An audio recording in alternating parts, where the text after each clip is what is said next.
Okay, I had a request to do an in-depth walkthrough of this guitar here and how it came to be. So let's start off at the beginning. It's 1986. I'm like 15, 16 years old, and I wanted the very best I could get my hands on. So this is a 1986 Kramer Pacer Deluxe. A couple of things after playing it, it's just an awesome guitar, and it still is. The tilt-back headstock was kind of a weak point to me. I didn't snap the neck or anything, but it concerned me that when you lay the guitar down, it wouldn't lay flat. I did not like the volume knob right there. That is a tremendous weak spot for a post, by the way. I didn't like this. I didn't need tone knobs. I really wasn't fond of a 5-way switch, and I hated the jack plate here because when I stuck a cord in, always this would happen, and it would stop them right there. It's a little thick around the heel there.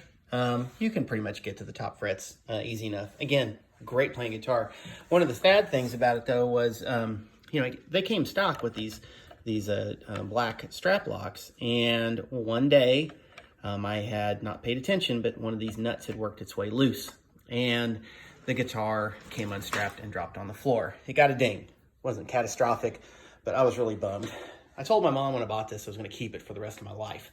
And, well, I've had it since 1986, and I have no plans to get rid of it, although it's not put in daily use or taken to gigs anymore. The next thing I did was, in 1987, I went to Hong Kong, and I got an Ibanez Edge tremolo in a blister pack for $100 US, which is ridiculous because, I don't know, I think a US-made a German Schaller Floyd Rose distributed through the US was something like $275 for a chrome one, and a black was even more expensive. Hi, Cat. So what happened then was I came back from Hong Kong. I did not have a guitar to put a tremolo on, and I really, really, really wanted to do something drastic because I wanted to pull up on that tremolo a lot, and I wanted to move things around, but I didn't want to destroy that red Kramer. So my friend had this Kramer Aerostar ZX-10, so this would have been a white body, white headstock, single humbucker, single volume knob, Strat tremolo. And we did some trading, and I ended up with this ZX-10. Originally, this is the body that came on it. As you can see, we did weird things in the 80s, and if you are familiar with the church lady, you might understand the significance there. No, I am not a worshiper of Satan. Oh my gosh. This stuff right here, this is resin. I'll get more onto that. My friend dremeled this into there. The name of that character is Gentleman Jim. Don't ask me why. So I was trying out new things. So I took a hawkbill knife and I carved this out, rounded out the edges, used a drill to try to remove most of that plywood in there. You can see it's a plywood body. Horrible drilling. Used some kind of rotating sander to get a little bit more access there. And then this was a really sad story because I kept hacking away. This was the guitar that originally had the Ibanez Edge, and I put the post too far back, and then I put them too far forward.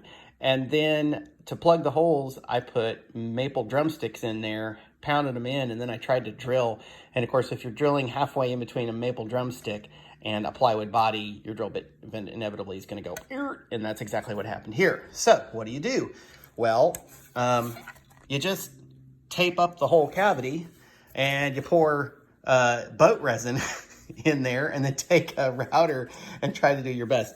But as you can see, this stuff is so brittle, and when I started drilling the holes through this resin, it cracked, and I was up a creek. What was I going to do? So went over to my high school, and the guy who managed the wood shop, the teacher, was Barry Bush, and said, Barry, I need a piece of wood to make a guitar body. And so I think for like 25 bucks, he sold me this wood blank, which is a solid piece of hard rock maple. So it's not light, but it's solid. Now, we did not have tools to make a guitar body, really, but my friend Dave and I went to his father's workshop in his basement. His father was an artist who did wood sculpture and a lot of really interesting stuff. The guy built his own house. So there were some tools down there, but they weren't really for guitar making. They were for hacking pieces off of a log so you could make it look like a bear that was 8 feet tall. So we're dealing with that. Now, what we did was we traced that body onto the, by hand, onto this, and then used like a jigsaw to kind of hack it out to make it look like a Strat as best we could.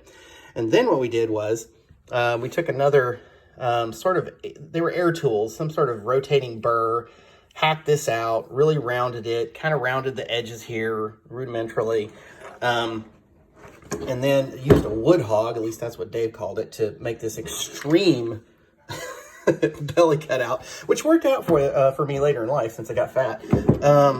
And then this is sort of like a poor excuse for a, that particular area on a strap body. I didn't know what I was doing. Nobody did. On the back here, though, kind of interesting, I really, really wanted to make sure to access those upper frets.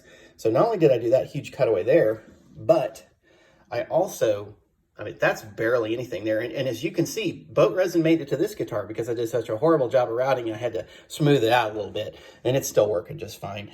That crack was natural. It was there when I had the body blank, and I filled it with, I'm not really sure. It was either boat resin or super glue. Again, it's fine. Obviously, I know how to install a neck plate the right way. Not.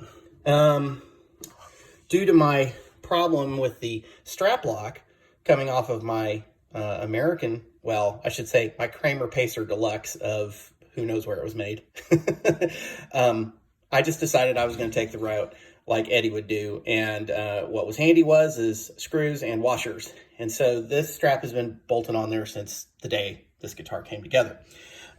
You can see right here, not really good, making a neck pocket. That's a pick in there. Yeah, see, this is terrible. Just completely awful. I had a guy named Mike Nazer, I think he was. He had a little wood shop down in, it was either Bellevue or Dayton, Kentucky. I lived in Fort Thomas at the time. And I went down to him and I said, dude, I need you to cut this shelf so it does this thing here. And then I need you to do this thing back here. And so, I won't focus for the hoot. Yeah, there we go. And so he did. We did the best we could. Over time, at some point or another, this thing took a nasty hit. And it never cracked all the way through, but it kind of got a nice crack there. So again, probably boat resin to the rescue. Kids, don't do this at home. It's a really bad idea. And if I ever said I'll fix your guitar for you, run the opposite way as quick as you can. One thing I wanted to try, though, was scalloping. So I got a rat tail file and I did these top 4 frets. And honestly, it did exactly what I wanted it to do. And it was easy to play those frets. I found this 3-way switch in the back of a music store, and I never ever found one again that was exactly like it, but it worked fine. This was, turn it around here. That is an actual emblem off of an Oasis drinking fountain, and it was taken apart, and it was sitting in a pile of metal at Shipman Industries in Covington, Kentucky, which was in the old Bavarian brew house building. They occupied a portion of it. And so I saw that and pried it off and took it home. And I think Shipman, when it went out of business, became like Dave & Buster's or something for a time, but I don't know what's there anymore. Just right across the river from Cincinnati. I don't remember why I put a watch band and screwed it to here, but it was probably to cover that waste of duct tape. For some reason, I drew those all the time. My friend Dave put some duct tape on here, and that was the name of my fusion prog rock band, DXM, stood for Deus Ex Machina. How many thrash and heavy metal hardcore bands have the name Deus Ex Machina? Go Google it. There's about 1 billion nowadays, but this was 1988. And we'd had that name since 1986. Funny. These are just things that we laid on the guitar and sprayed. This was actually a horseshoe that said good luck. Original Power Sound sticker that would come with like lower end guitars. You know, even that ZX-10 had a Power Sound humbucker that sounded like absolute crap. What else is here? This is off of something. I couldn't tell you what. I don't remember where I got it, but I put it on there. Absolutely had to have this MXR knob because at the time, 5150 had been out, and that guitar had that knob. I think that was the one that was on there, and so of course I had to have that too. Full floating, I mean it goes up quite a bit. Now, I don't know how to route pickup cavities to save my life. Look, there's a little bit where I was trying to drill the wire hole and kind of went out.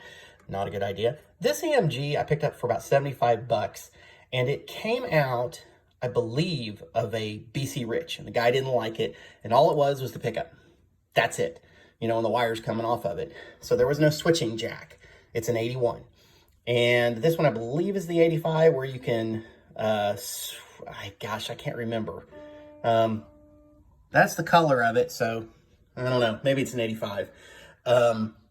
So this originally had, I think the 85 went in here when I built this guitar, and then it had some other crappy pickup here, and eventually I could afford a used 85 and put it, so 81, 85. Back when the guitar was originally put together as this, it had an X2N in here, which was just completely over the top, and I decided really early on I didn't want that.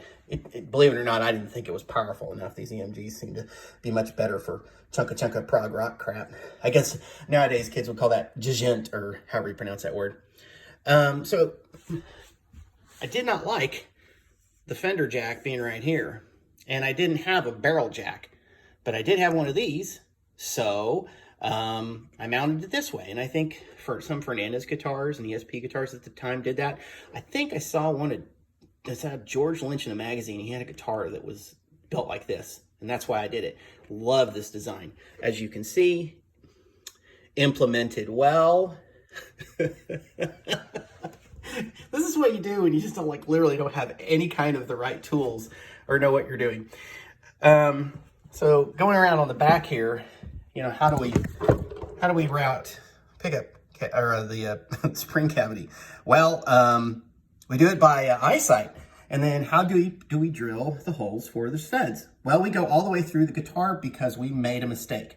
And I made a mistake on that one and drilled through, and then I figured I might as well make it look the same, so I just went ahead and drilled through the other one. Who cares? Yeah, this is horrible, but it works. Now, the little blue piece of metal in there was something that I added in the late 90s because I was kind of getting over this floating tremolo business. I'd break a string in a song and all the rest of the strings would go sharp, and it was no bueno, and I needed that not to happen. So if you unloosen that screw and flip the thing around, it blocks the tremolo. Real rudimentary. Oh, and in 1988, I went to a guitar clinic in Newport, Kentucky at Mashonaut Music, no longer there. But he did this guitar clinic, and I brought it to have him sign it. He played it, and he played it a little bit, and he kind of looked at it and said, man, this thing's built for speed. Needless to say, I was very happy to hear that. This right here was just a little place to hold an Allen wrench because I didn't have anything on the back of the headstock. And buying a part from, you know, the Kramer dealer was probably really expensive. This just took a little bit of destruction. But this goes right in there, and it works fine.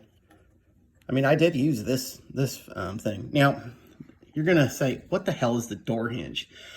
Okay, so, you know when you block a tremolo, right, it's a 0 point, so even if you break a string, it's not going to pull back. Usually you can finish the song. It doesn't matter what string you break, or if you break 2 strings, usually you can get by and finish the song. But I didn't want to block the tremolo. I still wanted to be able to pull up. So I needed to have an emergency 0 point. So if you can think that this door hinge is in here and it pivots upwards like this, okay? And then if you look way down in here, you can see the top half of that door hinge is bolted. It was cut in half and then bolted so that it's got that little place in there. And you see that little chrome nut there? That actually is tapped into that, the end of that hinge, I believe, and it would screw up or down. Right there is the end of a hacksaw blade that I believe provided the tension, or I may have added it afterwards when this whole thing shit the bed, and I just ran out of patience to try and make it work. Underneath this is an Allen wrench that is like this. So if the Allen wrench is like this, then the hinge is down and the tremolo floats. If you turn the Allen wrench like this, it pushes up the hinge to a 0 point. So if you break a string and you've perfectly aligned your 0 point, you just rotate that Allen wrench and you're back in tune, you know, so you can make it through a song. So I don't have a welder, didn't have anything. This is some kind of like epoxy or Bondo, I don't know. Just needed to fill that channel up and make it look good, you know what I mean? And so I had another Allen wrench. So kind of just demonstrate this right here. So I had, it's hard to do this when you're filming. So I had this other Allen wrench right here, and I'd sawed off the end, and it was epoxied to the other Allen wrench under the hinge. And then when I would do this, it would rotate and the hinge would go up, and it worked.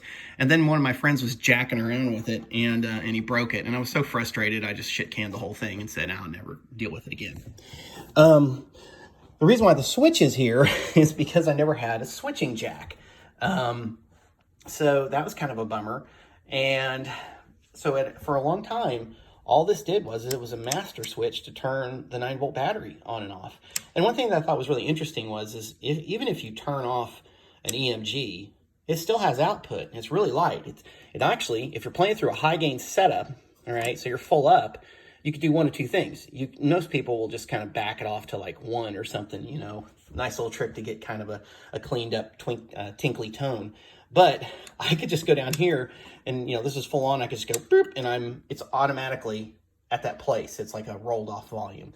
And yes, it did pop and everything, but who cares, right? Because, you know, obviously not a professional. I can't remember if this is the EMG where you can coil tap it, like turn it from humbucker to single. At some point, I know that I wired this to do humbucker single, I think, and I installed the switching jack. Or maybe I didn't. I don't know. The last time this guitar was on stage was probably, I don't know, 1996, 1997. But I've kept it all these years because it's just kind of special. So that is the story of what I call the DXM guitar and what a lot of my friends call the Oasis guitar, but it's still the same thing. Hope you enjoyed. A couple other things I forgot. I think, if I recall right, Dweezil actually put 2 Richard right here, but it got worn away. I did spray lacquer over this because at the time it was important to me. Some folks might ask like, oh my gosh, don't your studs, you know, the bushings move up and down? Nope. We drilled them real tight and pounded them in there, and this is hard rock maple, and it did not split. Not there, at least. I'm not going to open this because I'm afraid what I might find in it. I should never be allowed to hold a soldering iron. I have other people do that for me now. Of course, I drilled a hole here, and then I routed a channel because I didn't have a drill bit big enough to like do that thing. This is copper shielding tape, and it's covered by regular old masking tape that's worn away. So yeah. Oh, and the other thing, this guitar was built, I believe, in February of 1988, or long about there. It'd be interesting if I could figure out the date that Dweezil Zappa visited Mashonaut Music. I think it was in 1988, or maybe it was 89. I don't know, but I know I built this in 88 because I have some tapes where I know I started using it because I talk about it. But look at this. Now, this was 1988, okay? We have a locking tremolo, we have dual humbuckers, we have a single volume knob, and we have the 3-way switch on the lower horn. And we also happen to have a very, very radical cutaway. Does this remind you of any kind of guitar? Well, it sure reminds me of Nuno Betancourt's guitar, but I didn't build this to copy a Nuno Betancourt. I didn't even know what a Nuno Betancourt was. It just seemed like this was a good way to make a guitar and have a lot of fun with it. But when those Nunos came out, and I went, holy crap, it's like, that's almost like exactly like my old DXM guitar. I thought it was pretty cool. I don't think he stole any ideas from me, but it kind of tickled me that, a really talented guitar player, and I kind of had, the similar idea of how to hot rod something. So, okay, yeah, that's all. Just wanted to add that on there. Yeah, of course, I forgot one last thing. This guitar was always tuned a full step low. So it jiggles around even when you just, and if you're bending, it's going to pull the tremolo forward because this thing floats. Back when this arm was a little bit more, it wasn't as wobbly, the bushings have worn out. This thing would do butterfly flutters like you would not believe. It was really cool. But yeah, so that prog rock group I was in, we always tuned down a step because the singer had a deeper voice and it just seemed like it was easier. And then, you know, made it really easy to jam with other people. I didn't even know what a capo was in 1988. So yeah, that was always fun. I used to carry an extra spring with me to put on the guitar if I needed to tune up to E. Yeah, because I needed that. Okay, for real, I'm done.